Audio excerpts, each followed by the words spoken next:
York's classic rock, Q1043.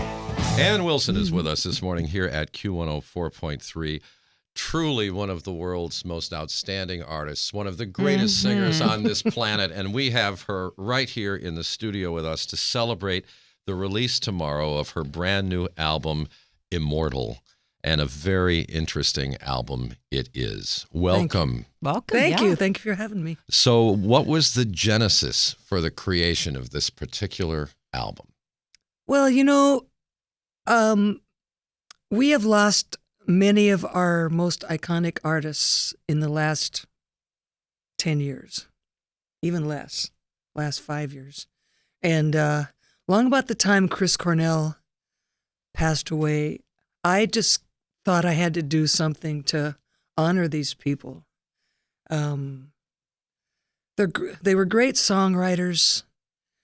While they were alive, they came out with some expressions that are, to my way of thinking, the poetry of our time and should be passed down, just like, paintings on a cave wall, for other people to discover later, especially if the lyrics are really in the forefront. So that's what I tried to do. And I went through and I chose the artists that I could get inside of. And I went into their bodies of work. I didn't just choose their hits. I wanted to go inside and choose the song that resonated with me the most and then develop them my way. And Chris Cornell, he inducted you into the Rock and Roll Hall of Fame. Yes. You had a very, very personal connection with Chris. And it is a very eclectic collection of songs, one that I was very pleased to see just because of how groundbreaking it was at the time, is You Don't Own Me, which features Warren Haynes. Yes. And I actually got to meet Leslie Gore about a year before she passed. Wow. And I didn't know that. How did you meet her? I met her in a restaurant. Huh. And did you just recognize her? She was there. She was Leslie Gore. I was I was so excited. I mean, just such an incredible, iconic artist and from New Jersey. Yeah. And that was a really, really groundbreaking and important song.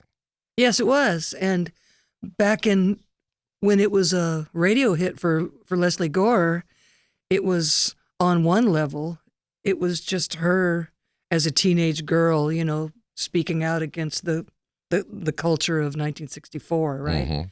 But that song comes forward into our time really easily. It's way more universal now in this time when we're having a dialogue about all people asking for respect. There's something we hear about the Me Too movement more in connection with movies, TV, and we haven't heard so much in music. Yeah, and I don't get that. I think it's hypocritical to me that the music industry is sparing itself that, I think it's because there's a justification that, hey, rock and roll is supposed to be the domain of bad boys and bad girls, so anything goes, It's hypocritical. It'll happen. But do you think it's just because people are reticent to speak out right now? Yeah, I mean, once you open up the lid of Pandora's box, then anything's possible. And what about it working the other way? What about men saying, well, she, or a gay situation? That's going to happen too. So we're just in a dialogue figuring out about what offends us and what doesn't. Really, I think that's the real point. Ann Wilson is with us at Q104.3. The album is Immortal. Its release date is tomorrow. Actually, you can pre-order today. There is a limited offer of autographed copies. So you can order today before it's released through AnnWilsonOfHeart.com. And I'll give you that address again in a little while. I had the great fortune of going to the City Winery and seeing you perform an incredible set of your favorite songs over many different musical genres. It was a packed house. These songs were not songs that you are associated with in the public mind. They were songs that you identified as being among your favorites. And what a special night. I mean, it looked to me like you were having a great time on the stage, but you could tell by the audience reaction that you were really connecting with them. Yeah. I mean, to come up with an idea like that, I thought was, you're a really famous, well-known person. And really famous, well-known people don't often go out and do, club acts performing songs that they just personally love. I mean, it was very unique. I think, you're right. But I think Leslie Gore did, right? I mean, didn't she do a whole part of her career where she was playing cabaret and things like that and doing other people's songs? Mm-hmm. Yeah, I think it's liberating, just to have that super intimate connection with people. And I think if you want to do it, it's one thing. If you have to do it, if you can't get bigger gigs, it's something else. Oh well, that obviously was not the case here. Right? Obviously. I mean, this was a labor of love, and tickets. Something you wanted to do, obviously. Yeah. And tickets to that show were gone. Sure.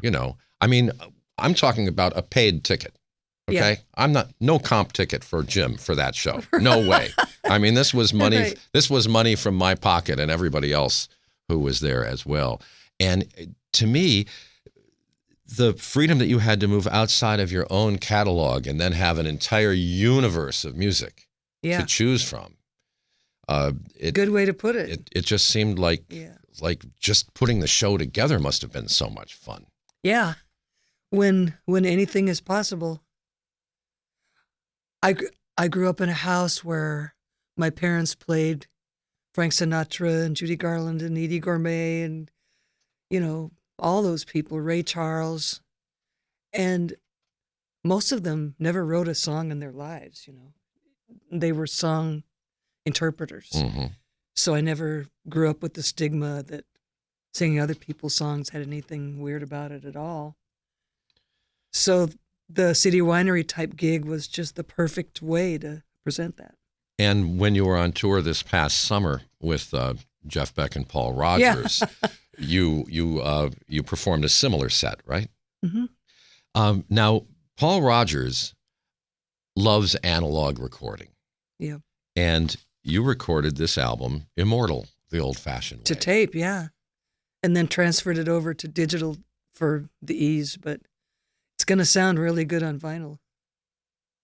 Well, vinyl does sound good. Vinyl smells good, too. Yes, You ever taken an album Thank out of the goodness jacket it's back and and that everybody rediscovered, and some for the generation discovered for the first time. Yeah, and I know that most people listen to their music on earbuds, like running down the street now, but for those who want a serious listening experience, analog is the way to go, I think.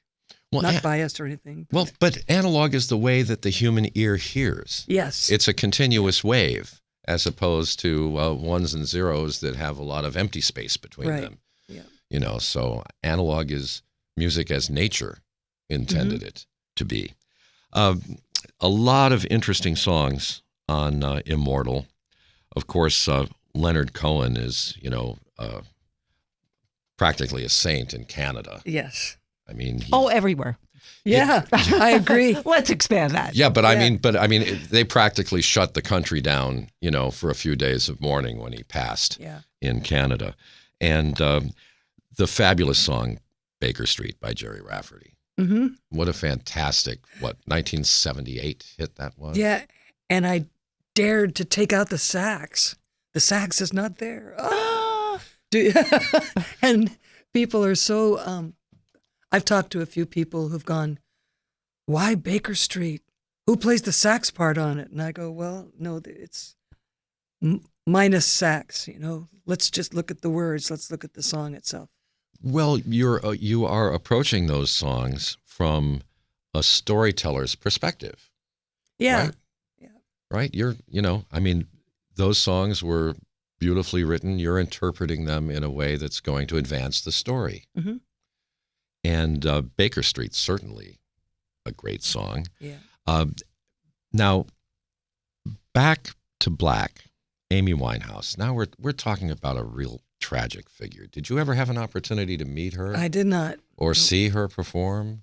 Nope, not live. Because so talented and such a sad story. Yeah, I always got the feeling that her soul couldn't bear the weight of her ability. And she was really one of the first ones under the spotlight of everything that she did was visually recorded, and then she was shamed for this, that, and the other, Yep. and became a public joke. So I think it went far beyond. I mean, it went into bullying status. Yeah. From the the late night talk shows and everything. It wasn't just her problem with alcohol. No. She was bullied. I happened to be close friends with a young woman she grew up with, and they were best friends. So I knew personally, what she was going through. But what a talent! Yeah, yeah, and just the conditions of living in the real world and being probably an empath, in her case, just so wide open, must have been unbearable. And she was young. Yeah. Yeah. So when I wanted to do Back to Black, I noticed how those words are incredibly dark. It's just really gothic.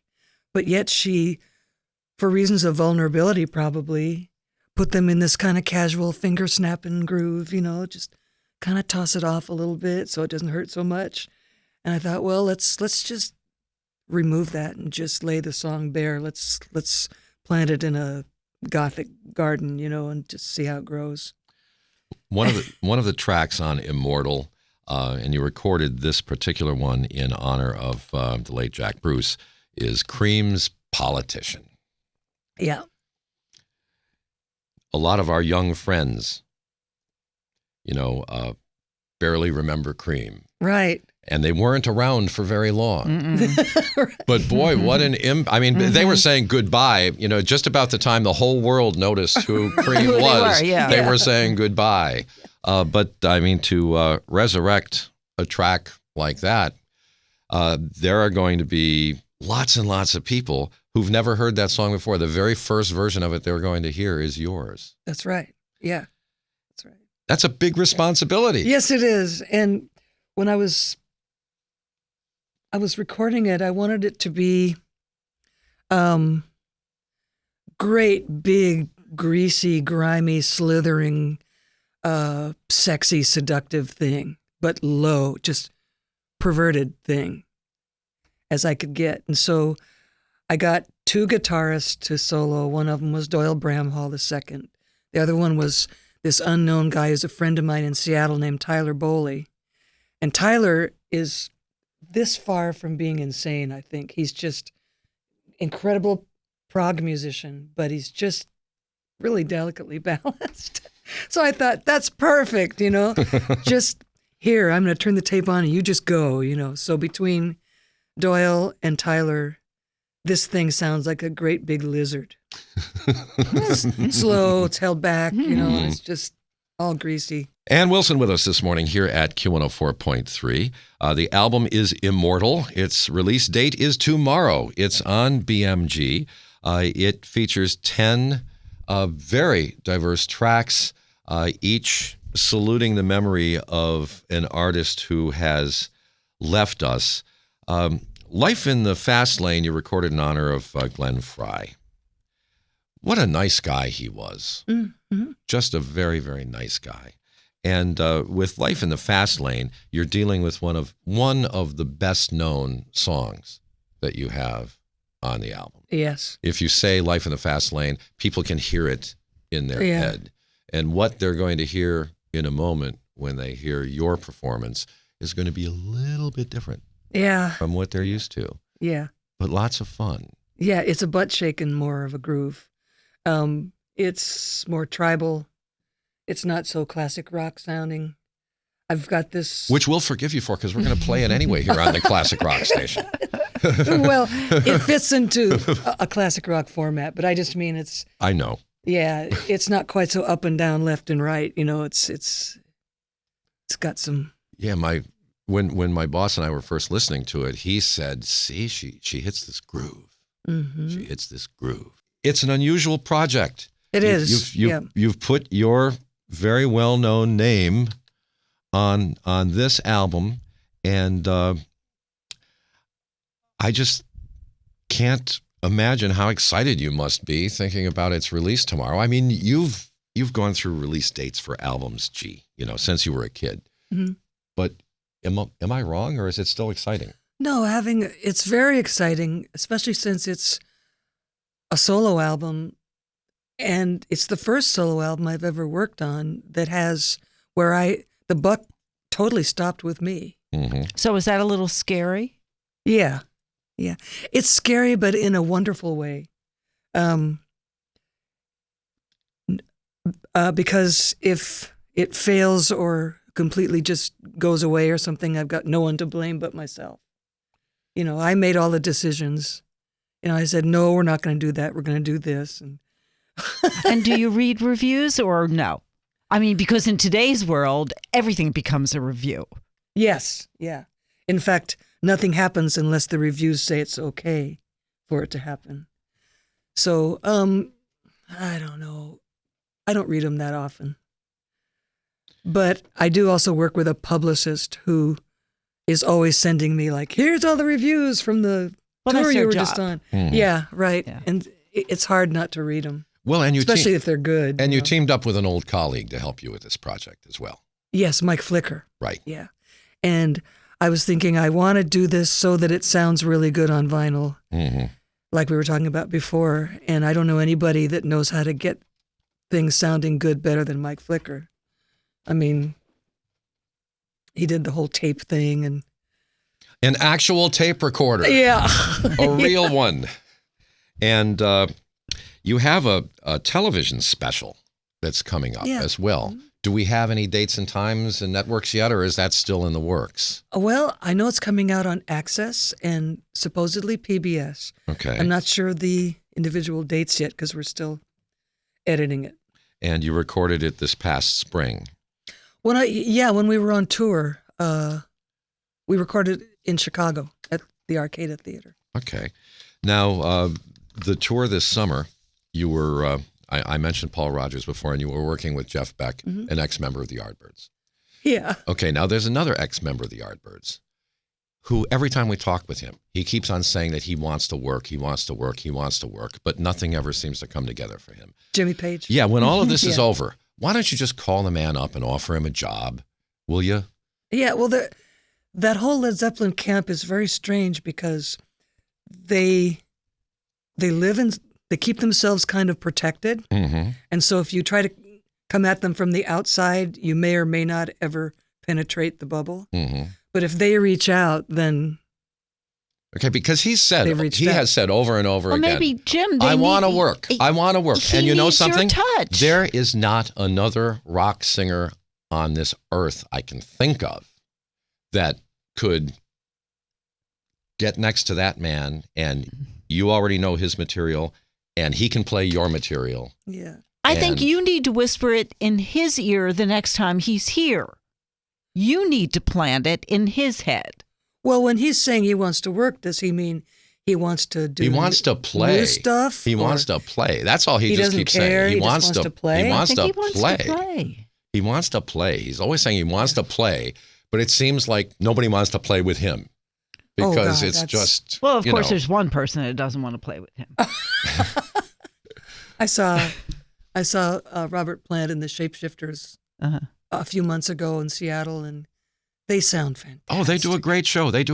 Fantastic. But you know, and you are what? There's probably,